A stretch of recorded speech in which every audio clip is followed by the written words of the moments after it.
Welcome to my YouTube channel. आज इस video में हम बात करेंगे short tricks of pharmacology classification के बारे में और इसका आज का हमारा टॉपिक है ग्लाउकोमा। तो लेट्स स्टार्ट अवर वीडियो। सबसे पहले हमारे दिमाग में आना चाहिए कि क्वेश्चन आना चाहिए कि व्हाट इज ग्लाउकोमा। ग्लाउकोमा है क्या? तो इसकी डेफिनेशन है कि glaucoma is a group of eye condition that damage the optic nerve which is responsible for transmitting visual information from the eyes to the brain. The damage can lead to vision loss and blindness. मतलब glaucoma क्या है? एक आई condition है जिसमें क्या होती है, जो ऑप्टिक नर्व होती है वो डैमेज हो जाती है, जो कि क्या काम करती है, विजुअल इंफॉर्मेशन पहुंचाने का काम करती है। कहाँ से? आईज टू ब्रेन तक। और जो डैमेज हो जाती है उसकी वजह से अपने को क्या होता है, विजन लॉस और ब्लाइंडनेस हो जाती है। फिर आते हैं इसके अपन टाइप्स ऑफ ग्लाउकोमा। इसके कितने टाइप्स है? 4 टाइप्स। फर्स्ट है ओपन एंगल ग्लाउकोमा, फिर है एंगल क्लोजर, फिर है नॉर्मल टेंशन और फिर कंजेनाइटल ग्लाउकोमा। ये 4 टाइप इसके ग्लाउकोमा के हो गए। फिर इसके आते हैं हम हर एक की डेफिनेशन पे। तो ओपन एंगल में क्या होगा? The drainage canals of the eye का बिकम क्लॉग्ड। जो ड्रेनेज केनाल्स होती है आईज की वो क्लॉग्ड हो जाती है, तो उससे क्या होता है, जो आई प्रेशर है इंक्रीज होता जाता है, जिसके कारण वो डैमेज कर देती है ऑप्टिक नर्व को। फिर आती है अपन एंगल क्लोजर ग्लाउकोमा। इसमें क्या होता है, सडन ब्लॉकेज हो जाता है ड्रेनेज केनाल में, जिससे रैपिड इंक्रीज हो जाता है आई प्रेशर।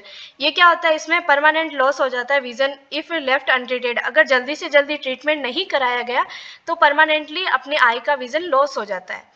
फिर आता है नॉर्मल टेंशन में। नॉर्मल टेंशन में क्या होता है, optic nerve damage despite normal eyes pressure. मतलब धीरे धीरे जो अपना आई का प्रेशर होता है वो है ना, अपने को नोटिस नहीं होता है, लेकिन धीरे धीरे वो बढ़ता रहता है प्रेशर, और जिसके कारण ये नॉर्मल टेंशन ग्लाउकोमा हो जाता है। और इसके सिम्टम्स अर्ली स्टेज में हमें कोई भी दिखते नहीं है। फिर आता है कंजेनाइटल। कंजेनाइटल में क्या होता है, ये एक रेयर कंडीशन होती है जो कि बर्थ से ही प्रेजेंट होती है पेशेंट में। फिर आते हैं topical drugs of glaucoma. Topical drugs कौन कौन सी है ग्लाउकोमा के लिए? इसमें हम इसको एक स्टोरी की तरह हम याद कर सकते हैं कि जैसे कोई 5 दोस्त है, एक है बीटा, एक है अल्फा, एक है पीजी, एक है मियो और एक कार्बो। ये पांचों दोस्त है जो कि एक ट्रिप के लिए एक प्लानिंग कर रहे हैं। लेकिन जो एक दोस्त है, हमेशा की तरह अपने ग्रुप में 5 जने होते हैं और एक जना मना ही करता रहता है, उसके कुछ न कुछ पर्सनल रीजन होते हैं इस वजह से। तो जैसे पीजी है, उसकी क्या है, एक बहन है लता, वो क्या है, टीबी की मरीज है, तो वो आना नहीं चाहता इस ट्रिप में, तो इसने अपना कैंसिल कर दिया। फिर ये 4 जो दोस्त है, बीटा, अल्फा, मियो और कार्बो, ये चारों जने ट्रिप पे जाते हैं और ये प्लानिंग बनाते हैं और कार बुक करते हैं।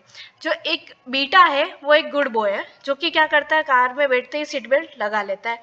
लेकिन जो अल्फा है वो क्या, बैड बॉय है, वो फुल मस्ती मजाक में रहता है और मस्तियाँ करता रहता है बैड बॉय की तरह।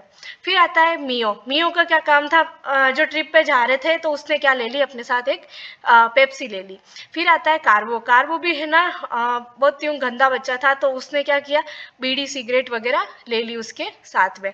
तो ये एक दोस्तों की ट्रिप कहानी की तरह हम इसको देख सकते हैं। फिर इसमें जो मेन चीज़ है, उसमें क्या क्या अपने को याद करनी है। तो सबसे पहले अपने क्या है कि जैसे बीटा है, बीटा में खाली कार बेल्ट से याद रख लो।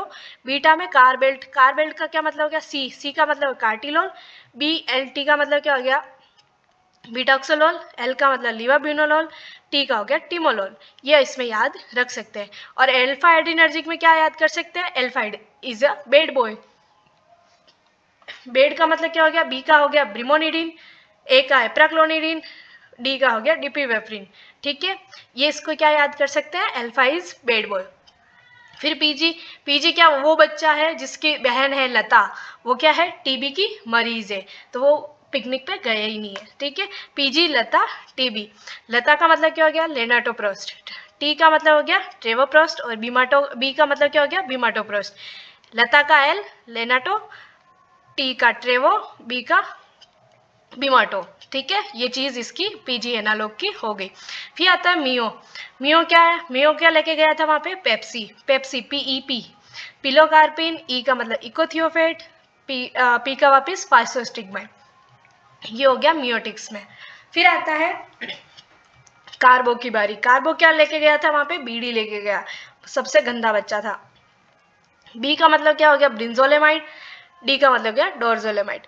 तो ये चारों दोस्तों की ये कहानी, ये सॉरी पांचों दोस्तों की ये कहानी पूरी कंप्लीट हो गई है। तो आपको मैं आई होप सो कि आपको ये चीज़ समझ में आई होगी कि किस तरीके से हमें क्लासिफिकेशन लर्न करने हैं। अगर आपको ये वीडियो अच्छी लगी हो तो आप मेरे चैनल को सब्सक्राइब कर सकते हैं और इस वीडियो को लाइक एंड शेयर करें ताकि और से और ज़्यादा स्टूडेंट हमारे इस चैनल के साथ जुड़े। Thanks for watching my video, like subscribe to my channel.